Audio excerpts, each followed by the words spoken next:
Everyone. இன்னைக்கு நம்ம பார்க்க போற சாப்டர் பேர் எலக்ட்ரிக் கரண்ட்.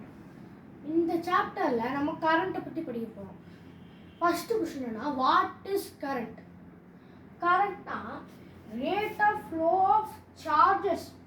இப்போ நீங்கள் உங்கள் எக்ஸாம்பிளுக்கு ஒரு ஃபோன் எடுத்துக்கோங்க. இப்போ நீங்கள் ஃபோனில் சார்ஜர் போட்டிங்கன்னா இந்த ஃபோனில் சார்ஜ் ஆகிடும், அந்த ஃபுல்லாக பேட்டரி ஃபுல்லாகிடும்.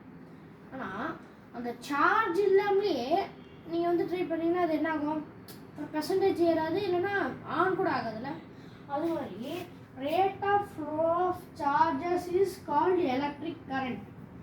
அதாவது இந்த சார்ஜ் வந்து இப்போ ஒரு பேட்டரி இருக்குதுன்னா ரெண்டு சைடு இருக்கும், ஒன்று நெகட்டிவ் ஒன்று மைனஸ் பாசிட்டிவ். இப்போது நீங்கள் அது ரெண்டுத்தையும் ஒன்றா வச்சிங்கன்னா நெகட்டிவ்னு வச்சா எதுவும் ஆகாது.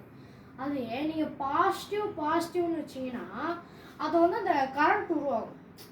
சார்ஜஸ், அந்த சார்ஜஸை ஒரு பொருளில் யூஸ் பண்ணால் அது எலக்ட்ரிக் கரண்ட் ஆகும். அதனால கேட்குங்க, I is equal to Q/T. ஐனா current, Q means charge, T means time. Unit of current is ampere.